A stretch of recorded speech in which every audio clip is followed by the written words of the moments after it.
그날 밤 사무실 문이 아주 조금 열렸다. 바람이 해변을 후고 복도를 타고 올라와 커튼 끝을 밀었다. 구슬발이 딸랑 서로 부딪히며 작은 진동을 만들었다. 나는 숨을 멈추고 문틈의 길이를 재듯 바라봤다. 열쇠는 그대로였지만 공기의 무게만 변했다. 어디선가 젖은 나무와 오래된 향이 섞여 나왔다. 닫힌 것이 안쪽에서 미세하게 움직일 때 나는 안다. 그건 문이 아니라 나다. 커튼과 손등이 스칠 때 잊었다고 믿은 방음이 얇게 흔들렸다. 아무 일도 없었다고 말할 수 있다. 다만 문이 조금 열렸고 그 작은 틈으로 내 인생이 들어왔다. 이제 그 문틈 사이로 들어온 첫 번째 손님이 찾아옵니다. 이 이야기가 마음에 닿았다면 구독과 좋아요로 당신의 마음의 문도 살짝 열어주세요. 챕터 1 닫힌 문 균열 고립의 시작. 아침은 바다가 먼저 깬다. 창을 여는 순간 파도가 먼저 목소리를 낸다. 물러났다가 밀려와 1층 카페 유리잔을 가볍게 울린다. 나는 커피 머신 스위치를 올리고 빈잔을 데운다. 컵에서 김이 오르는 모습을 한참 바라본다. 하루의 윤곽이 그 김 속에서 잠깐 선명해진다 사라지는 걸 지켜보는 일, 그게 내 아침 루틴이다. 게스트하우스 간판에는 바다 쪽방이라 쓰여 있다. 이 집에 처음 왔을 때 이미 달려있던 이름이다. 나는 새 간판을 걸 생각을 몇 번이나 했지만 바다와 방 사이에 들어갈 다른 말을 찾지 못했다. 결국 그대로 두었다. 나도 이 집도 대체로 그대로 두는데 익숙해졌다. 2층 복도를 걸으면 가운데쯤에 사무실이 있다. 낮에도 어둡게 보이는 문. 문틀에는 나무결을 따라 벌어진 미세한 긁힘이 줄지어 있다. 오래전 손님들이 끌고 들어온 캐리어 바퀴 자국 옮겨 두다가 망설여 다시 내려놓은 내 손의 흔적, 계절이 바뀔 때마다 들고 놨던 이불 무게가 남긴 작은 상처들. 손가락으로 그 자국을 더듬으면 마치 오래된 지도를 만지는 것처럼 오목한 지점과 볼록한 지점이 차례로 찾아진다. 문고리에 매달린 열쇠는 길다. 쇠의 길이와 무게가 손목을 흔들대도록 만든다. 손에 쥐면 겨울 아침의 쇠숟가락처럼 차갑다. 여름에도 누구를 만나고 돌아오는 저녁에도 그 차가움은 늘 제자리를 지킨다. 나는 그 열쇠를 일부러 문고리에 걸어둔다. 장식처럼, 경고처럼, 혹은 암호처럼. 여긴 닫힌 문이다라는 표시. 아무도 말하지 않아도 알아볼 수 있는 기호. 사장님, 오늘 체크아웃 몇 팀이죠? 도우미 미정 씨가 머리를 내민다. 앞치마 끈을 오른손으로 묶으며 내 표정을 훑는다. 200일 202 2팀. 301은 연장. 3호는. 나는 말끝을 가져가며 문을 한번 본다. 그냥 둬요. 미정 씨는 고개를 끄덕인다. 묻지 않아 주는 침묵은 친절일 때가 많다. 친구를 획 펼쳐 햇빛에 걸어둔다. 베개를 두드릴 때마다 먼지 대신 향이 솟는다. 이름 붙일 수 없는 냄새들, 잠결의 땀, 여행 가방 속 과일 껍질, 낯선 샴푸. 어느 향은 금방 사라지고 어떤 향은 오래 남는다. 오래 남는 건 대개 말하지 않은 말들이다. 밤새 그 말들이 방 안에 머물다 낮의 바람에 조금씩 흩어진다. 나는 그 흩어짐을 정리한다. 시트를 벗기고 새 천을 씌우고 구겨진 모서리를 펴고 손바닥으로 마지막 주름을 매만진다. 그때마다 손끝이 눈보다 먼저 남은 체온을 알아챈다. 따뜻했다가 식었다가 완전히 사라지기 직전의 온도. 사라진다는 건 늘 가까스로 이루어진다. 점심 무렵 딸에게서 메시지가 왔다. 엄마 다음 주 수요일 4시경. 오전 10시. 까먹지 말기. 응. 알람 2개 맞춰놨어. 그리고 가끔 나 좀 놀래켜. 갑자기 여행 간다든지. 여행? 내가? 응. 엄마도 진동 좀 느끼고 살아. 다시 보니 진동 뒤에 웃는 이모티콘이 달려있다. 나는 폰을 내려놓고 한참 웃었다. 아이는 늘 앞질러 말한다. 나는 늘 보태지 않고 듣는다. 우리는 그렇게 오랜 시간에 걸쳐 서로의 속도를 조정해왔다. 오후 바람이 센 날이면 복도 끝 구슬발이 먼저 소식을 전한다. 투명한 구슬들이 서로 부딪힐 때 나는 작은 소리. 딸랑, 딸랑. 소리가 짧게 이어질수록 바람의 결이 고르다는 뜻이다. 그 소리가 들리면 나는 본능처럼 사무실 앞에 선다. 문을 열 요량으로 선 게 아니다. 그저 방음처럼 내가 거기에 서 있어야 할 것 같기 때문이다. 안에서부터 밀어오는 무언가를 문이 버티다 지치면 내가 한 번 더 버텨야 할 것 같아서. 그날도 그랬다. 해가 비탈을 타고 내려오는 오후 4시쯤 구슬발이 부지런히 흔들렸다. 나는 사무실 문 앞에 섰다. 손바닥을 나무에 댄다. 나무의 온도는 생각보다 빨리 전염된다. 내 체온이 올라갈 때 나무는 자기 온도를 감춘다. 그 감춤이 내겐 위로였다. 아무 일도 없는 것처럼 보이는 표면. 하지만 안쪽 섬유질은 꾸준히 진동한다는 걸 나는 안다. 주머니에서 열쇠를 꺼내 들었다. 무게가 손바닥을 눌렀다. 나는 그 눌림을 잠깐 일부러 길게 느꼈다. 눌림은 잠깐의 안정을 준다. 무게가 있으면 아직 버틴다는 뜻이고 버틴다면 아직 선택하지 않아도 된다는 뜻이다. 선택을 미루는 시간이 때로는 사람을 살린다. 사장님. 미정 씨가 계단 위에서 부르며 내려왔다. 바람이 더 세지는데 창 닫을까요? 잠깐만 둬요. 오늘은 바람이 집을 좀 씻기게. 그녀가 고개를 끄덕이고 돌아서자 복도는 다시 조용해졌다. 조용함 속에서 멀리서 들려오는 파도가 한 박자 늦게 가슴으로 들어왔다. 그 박자가 어쩐지 오늘은 내 심장과 비슷했다. 예약 앱에 알림이 떴다. 2박 요청 오늘 체크인 가능하다면 사무실 바라봅니다. 오래된 향을 좋아합니다. 나는 메시지를 3번 읽었다. 문장을 풀어보다가 다시 접었다. 이 집에서 향이라는 단어를 누군가 먼저 꺼낸 건 오랜만이었다. 향은 흔히 좋은 기억의 이름으로 불리지만 내게 향은 때로 잊고 싶은 것을 깨우는 알람이기도 했다. 답장을 쓰기 전 나는 사무실 문틈을 다시 살폈다. 문과 문틀 사이 바람의 자리. 아주 미세한 길이가 매일 달라진다. 습도, 온도, 마음. 그 셋이 나무와 나 사이의 간격을 정한다. 오늘은 어제보다 머리카락 한 가닥쯤 넓어진 것 같았다. 그런 생각이 들자 열쇠가 손 안에서 자꾸 중심을 잃었다. 금속이 미끄러질 때 나는 마른 소리. 그 소리만으로도 어떤 밤들이 떠올랐다. 서랍을 닫던 소리, 가방을 올리던 소리, 문이 닫히던 소리. 닫힘의 소리는 대체로 명확하다. 열림의 소리는 대체로 조용하다. 가능하시면 오늘만 사무실 문을 살짝 열어두셔도 좋습니다. 저는 바람이 드는 틈을 좋아합니다. 같은 번호에서 2번째 메시지가 왔다. 틈이라는 단어가 눈에 박혔다. 나는 커서를 깜빡이게 두고 작은 숨을 들이켰다. 그리고 아주 짧게 적었다. 오늘은 바람이 괜찮습니다. 보내기 버튼을 누르는 순간 구슬발이 한음 더 높게 울렸다. 저 아래에서 파도가 계단을 몇 칸 오르는 소리를 나는 분명히 들었다. 바람이 목덜미를 스쳤고 커튼 끝이 손등을 지나갔다. 천의 결이 가늘게 눌렀다가 풀렸다. 손끝이 순간적으로 기억을 가진 듯 했다. 해가 기울며 복도 조명이 먼저 켜졌다. 노란 불빛 아래 구슬발이 작은 별처럼 반짝였다. 나는 열쇠를 다시 문고리에 얹어두었다. 금속과 금속이 닿을 때 나는 소리가 획 하고 짧게 끊겼다. 그 짧음이 오히려 길게 남았다. 길이가 남을 때 사람은 자꾸 돌아본다. 나는 3걸음 떼었다가 한 걸음 다시 물러서서 문틈을 보았다. 틈은 그대로였다. 아무것도 바뀐 게 없는데 내 안쪽의 방음만 얇아진 느낌. 멀리서 누가 속삭이는 것처럼. 저녁장을 보러 나가던 손님들이 차례로 복도 문을 닫았다. 각자의 무게로 닫히는 각자의 문. 닫힘은 이렇게도 제각각의 소리를 낸다. 나는 마지막으로 창문을 닫고 1층으로 내려왔다. 커피 머신을 닫고 테이블을 정리하고 의자를 툭툭 밀어 넣었다. 벽식에 초침이 지나갈 때마다 집 안에 숨이 한 번씩 멈추는 것 같았다. 잠시 아무것도 하지 않고 서 있었다. 가만히 서 있으면 바다의 호흡이 안쪽으로 들어온다. 그때 비로소 느껴지는 것들이 있다. 낮에는 놓치고 밤에는 더 크게 들리는 것들. 가령 오래된 수납장 뒤쪽에서 나는 미세한 진동. 냉장고 모터가 켜졌다 꺼질 때 나는 낮은 숨. 그리고 위층 복도 어딘가에서 아주 작게 울리는 구슬발의 소리. 딸랑.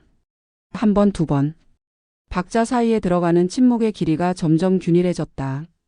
균일함은 누군가의 걸음이 가까워진다는 의미일 때가 많다. 나는 2층으로 올라갔다. 복도는 노란 조명 아래 얇게 따뜻했다. 사무실 앞에서 발이 저절로 멈췄다. 문틈에 귀를 대진 않았지만 소리라는 건 귀로만 듣는 게 아니어서 나는 들은 것 같다. 아주 낮고 둔탁한 소리. 누군가 열쇠를 손가락 사이에서 굴리는 소리. 금속이 이빨을 스치며 위치를 찾는 소리. 그 소리가 내 안쪽 어디와 닮아 있어 불편하지 않았다. 오히려 차분해졌다. 손바닥을 문 위에 얹었다. 나무가 오늘은 조금 더 따뜻했다. 안에서부터의 온도인지 내 손에 열이 반사된 건지 알 수 없었다. 다만 확실한 건 내가 문을 밀지 않아도 문과 나 사이의 거리가 아주 조금 줄어들었다는 사실이다. 줄어드는 동안 내 손끝은 긴 길이를 걸어 도착한 듯 가볍게 떨렸다. 떨림은 부끄러움과 비슷하지만 부끄러움보다 오래간다. 오래가는 것은 대개 살아있다는 증거다. 아무 일도 없을 거야. 나는 거의 소리 나지 않게 중얼거렸다. 스스로에게 한 약속처럼. 아무 일도 없기를 바라면서, 사실은 아주 작은 일이 일어나길 바라면서. 사람이 두 마음을 품을 때 표정은 얌전해지고 숨결만 잦아진다. 그 잦아짐이 방의 공기에 쓰이는 순간 닫힌 문은 밖에서 닫힌 채로 안쪽에서 조금 연다. 오늘 밤 그 조금을 내가 먼저 알아차렸다.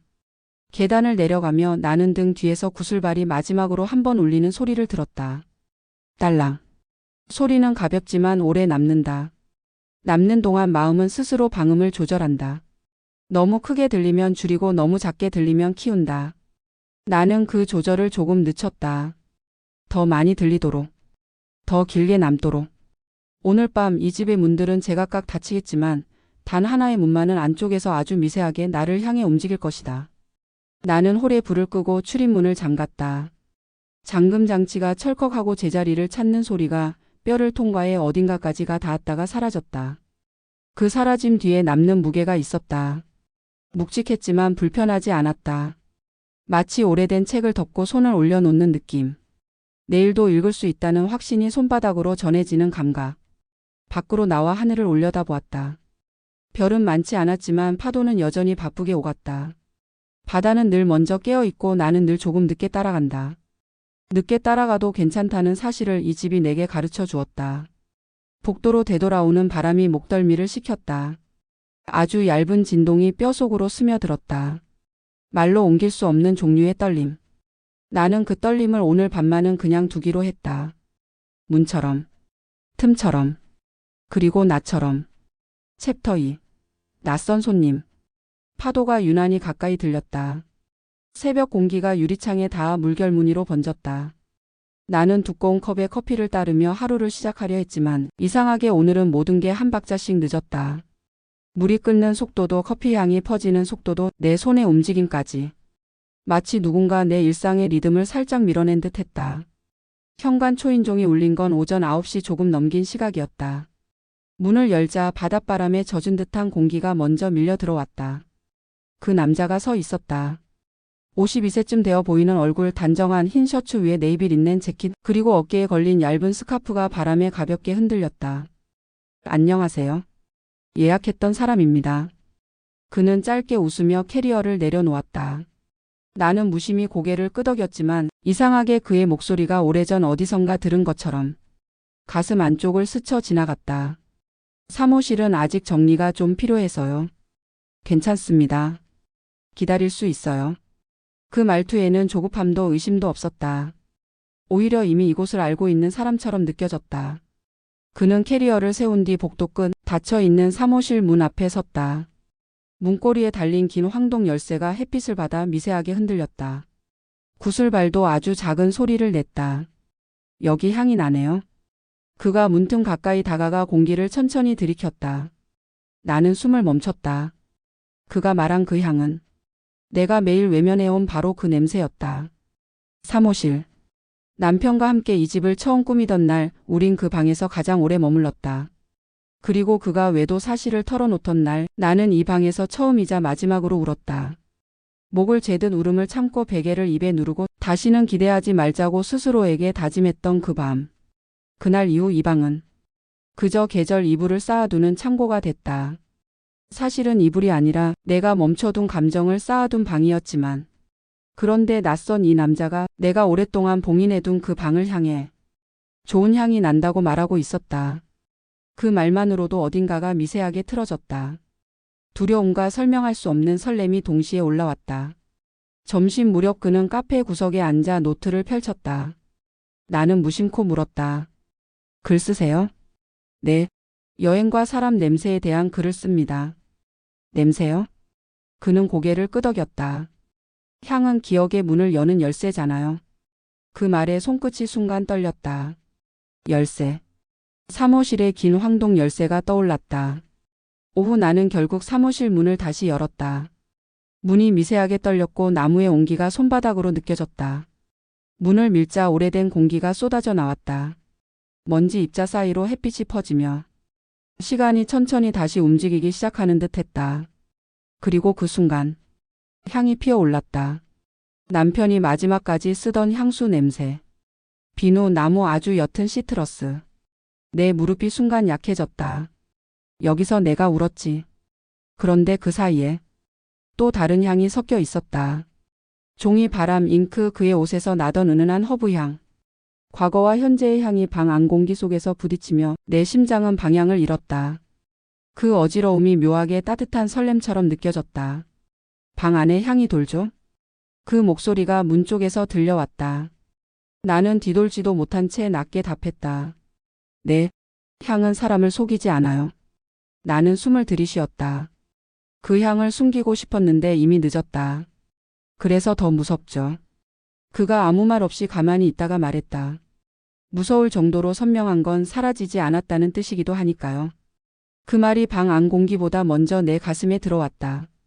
남편의 부재보다 더 오래 남아있던 건 사라지지 않은 나였는지도 몰랐다. 밤이 찾아왔다. 게스트하우스의 불이 하나둘 꺼지고 마지막으로 복도의 조명만 노랗게 남았다. 사무실 앞을 지날 때마다 나는 이유 없이 발걸음을 늦췄다. 방 안에서 희미한 불빛이 문틈을 따라 새어나오고 있었다. 그는 아직 깨어 있었다. 구슬발이 아주 미약하게 흔들렸고 그 사소한 진동이 이상하게 심장을 건드렸다. 복도 끝에서 바람이 스쳤고 커튼 아래로 어떤 그림자가 흔들렸다. 나는 낮게 속삭였다. 누구죠? 대답이 바로 오지 않았다. 그러다 아주 부드러운 목소리. 바람입니다. 나는 문틀을 손끝으로 스쳤다. 그 순간 내 손끝이 떨렸다. 그 떨림은 향 때문만이 아니었다. 멈춰있던 무언가가 안쪽에서 천천히 깨어나는 느낌. 닫힌 문은 여전히 잠겨 있었지만 내 마음이 먼저 그 문을 향해 기울기 시작했다. 바람은 커튼을 흔들고 커튼은 누군가의 그림자를 데려왔다. 그리고 나는 문득 깨달았다. 이 방이 설레는 이유는 그 남자가 아니라 다시 살아나는 나 자신 때문이라는 것을. 챕터 3. 향의 기억. 아침 햇살이 커튼 사이로 스며들었다. 밤새 문틈으로 들락거리던 바람은 잦아들고 복도에는 커피향과 세제 냄새 그리고 아주 희미한 다른 향이 남아 있었다. 나는 걸레와 시트를 들고 2층을 올랐다. 늘 하던 대로 아무렇지 않은 척. 그러나 사무실 앞에 서는 순간 발이 멈췄다. 문이 닫혀 있는데도 안에서 공기가 새어나오는 것 같았다. 마치 오래 묵혀둔 서랍을 열기 직전의 기분. 손잡이에 손을 올리기 전부터 손끝에 무게가 더해졌다. 사무실은 원래 이 집에서 가장 좋은 방이었다. 창이 넓고 바다가 바로 내려다 보였다. 남편과 함께 이 집을 처음 계약하던 날 우린 이 방을 둘이서 썼다. 여름이면 창을 활짝 열고 파도 소리를 들으며 잠들었고 겨울이면 커튼을 꼭 닫고 서로의 온기를 나누었다. 사소한 다툼 끝에도 늘 화해하던 곳이 이 방이었다. 그러다 어느 날 그는 이 방 침대 모서리에 앉아 말했다. 나 다른 사람 생겼어. 그때도 창은 열려 있었다. 바람이 커튼을 들어 올려 그의 말이 더 또렷하게 들렸다. 나는 말 대신 숨을 삼켰다. 눈물이 올라왔지만 울면 지는 것 같아 울지 않으려고 이를 악물었다. 결국 그날 밤 나는 이 방에서 혼자 울었다. 소리 나지 않게 베개를 입에 누른 채. 그리고 스스로에게 다짐했다. 이 방에서 더 이상 아무것도 기대하지 말자. 사랑도 사과도 기적도. 그렇게 사무실은 내가 마지막으로 사랑을 믿던 자리이자 다시는 사랑을 믿지 않겠다고 결심한 자리로 굳어졌다. 남편이 떠난 뒤 나는 이 방을 닫았다. 손님을 받지 않았고 청소도 대충 했다. 이불을 빼고 여분 가구들을 넣고 계절 이불을 쌓아두며 스스로에게 말했다. 이제 이 방은 창고야. 그냥 물건 넣어두는 곳. 하지만 알고 있었다. 여기 쌓여있는 건 이불이 아니라 내가 멈춰둔 감정이라는 걸. 그래서였을 것이다. 어제 유준호가 아무렇지 않게 말했을 때 가능하면 사무실이면 좋겠습니다. 오래된 향이 좋거든요. 심장이 먼저 반응했다. 왜 하필 여기지? 그가 뭘 안다고? 그런데도 나는 거절하지 못했다. 마치 누군가 내 안에 오래된 서랍을 콕 찌른 기분이었다. 열쇠도 안 건드렸는데 서랍이 안쪽에서 먼저 삐걱거리는 느낌. 그건 두려움이었고 동시에 아주 미세한 설렘이었다. 오늘 나는 그 방 문을 다시 열기로 했다. 손잡이를 잡은 손에 힘이 들어갔다. 나무 문이 미세하게 진동하는 느낌이 손바닥으로 전해졌다. 한 번, 두 번 아주 작게. 마치 오랫동안 갇혀 있던 것이 안에서 두드리는 소리처럼. 문을 밀자 오래된 공기가 나를 향해 쏟아져 나왔다. 햇빛이 틈을 타 안으로 흘러들어와 방 안을 한 줄씩 스캔했다. 먼지들이 빛 속에서 떠다니며 오랫동안 움직이지 않던 시간을 눈앞에 보여주는 것 같았다. 그리고 향이 올라왔다. 딱 그 냄새였다. 남편이 마지막까지 쓰던 향수 냄새. 옅은 시트러스와 나무 그리고 비누 냄새가 섞인 그 향. 나는 걸레를 쥔 채로 그 자리에 멈춰섰다. 숨을 들이켰는데 가슴이 갑자기 뜨거워졌다. 눈꺼풀 안쪽이 찌릿하고 아려왔다. 여기서 내가 울었지. 눈물과 함께 마지막 기대를 쏟아버렸던 바로 그 자리. 그런데 이상했다. 그 향 사이에 어제 복도에서 스쳐 지나간 또 다른 냄새가 섞여 있었다. 종이와 잉크, 비누 그리고 바람. 유준호의 입고 온 옷에서 나던 냄새였다. 과거의 향과 지금의 향이 이 방 공기 속에서 겹쳤다. 남편의 향과 준호의 향. 내가 사랑했던 시간과 이제 막 다가온 누군가의 시간이 보이지 않는 선처럼 이 공간 안에 교차했다. 심장이 어디 쪽으로 가야 할지 몰라 어지러워졌다. 그리고 그 어지러움이 낯선 설렘처럼 느껴졌다. 방 안에 향이 돌죠? 복도에서 목소리가 들렸을 때 나는 깜짝 놀랐다. 문이 반쯤 열린 틈으로 그의 그림자가 길게 드리워졌다. 나는 무의식적으로 커튼 아래 구슬발을 바라봤다. 구슬이 가볍게 흔들렸고 빛이 바닥 위에 조각조각 부서졌다. 향은 사람을 속이지 않아요. 그가 문을 완전히 열지 않은 채 말했다. 좋았던 기억이든 잊고 싶은 기억이든 한번 스며든 냄새는 그 사람의 시간을 다 품고 있잖아요. 나는 대답 대신 시트를 잡은 손에 힘을 더 주었다. 그가 여기 있다는 것만으로도 방 안 공기의 무게가 변하는 것 같았다. 그래서 무섭죠. 내 입에서 생각보다 빨리 말이 튀어나왔다. 그는 잠시 조용히 있다가 아주 부드럽게 말했다. 무서울 정도로 선명한 건 사라지지 않았다는 뜻이기도 하니까요. 그 말을 듣는 순간 마치 내 안 어딘가가 들켜버린 느낌이 들었다. 내가 멈춰둔 감정, 봉인해둔 기대, 다시는 열지 않겠다고 다짐한 마음. 그가 그걸 다 알고 있는 것만 같아서 오히려 숨이 편해졌다. 청소를 마치고 나는 1층 카페로 내려왔다. 그는 창가에 앉아 바다를 보고 있었다. 테이블 위에는 반쯤 마신 커피와 펼친 노트. 오늘은 어떤 글을 쓰세요? 내가 조심스럽게 묻자 그가 노트 한 귀퉁이를 가리켰다. 오늘은 향에 대한 기록을 좀요. 향이요? 네. 어떤 사람 곁에만 가면 나는 냄새들이 있잖아요. 그 사람의 방, 그 사람의 옷, 그 사람이 지나간 자리에 남는 것들. 그는 잠시 창밖을 봤다가 다시 나를 바라봤다. 여긴 안심되는 냄새가 납니다. 안심되는 냄새요? 네. 도망치고 싶은 냄새 말고 머물러도 괜찮을 것 같은 냄새. 그 말에 이상하게 가슴이 먹먹해졌다. 그는 방을 보고 말한 건지 나를 보고 말한 건지 알 수 없었다. 애써 농담처럼 물었다. 냄새에 너무 많은 걸 맡기시는 거 아니에요? 사람은 결국 자기에게 맞는 향을 찾게 되더라고요. 그가 미소 지었다. 그 순간 문득 이런 생각이 들었다. 이 사람은 왜 굳이 사무실을 고집했을까? 왜 그 방 공기를 그렇게 오래 들이마셨을까? 사무실은 내게 마지막으로 사랑을 믿었던 방이자 다시는 사랑을 믿지 않겠다고 다짐한 방이었다. 그런데 그가 그 문 앞에 서서 오래된 향이 좋다고 말했을 때 나는 순간 내가 다시 기다릴 수도 있는 사람이 된 것 같은 느낌을 받았다. 그게 설렘의 시작이었다. 남자를 향한 설렘이기 전에 다시는 흔들리지 않겠다고 닫아둔 나 자신이 흔들리는 설렘. 사무실을 열어주는 건 손님에 대한 호의였지만 실은 내 안 어디선가 조금 더 살아보고 싶다는 마음이 먼저 문을 두드리고 있었는지도 모른다. 밤이 되자 사무실 문틈에서 다시 향이 흘러나왔다. 남편의 향인지 준호의 향인지 아니면 두 향이 뒤섞여 새로운 냄새가 된 건지 구분이 안 됐다. 나는 복도 끝에 서서 그 문을 바라봤다. 구슬발이 바람에 가볍게 흔들렸다. 딸랑. 그 작은 소리가 마치 내 심장을 두드리는 것 같았다. 닫힌 문은 여전히 잠겨 있었다. 하지만 내 마음이 먼저 그 문 쪽으로 천천히 기울어지기 시작했다. 바람이 향을 끌고 와. 커튼을 흔들고 커튼이 움직이며 어떤 그림자의 자리를 만들고 있었다. 그리고 나는 어렴풋이 알 수 있었다. 언젠가 새벽빛 아래 이 커튼 너머에 누군가의 그림자가 서게 되겠구나. 그때 내 손끝이 어떻게 떨릴지 이미 상상하고 있는 나 자신을 나는 부정할 수 없었다. 바람이 향이 되고 향이 빛이 되어 커튼을 흔들던 그 새벽.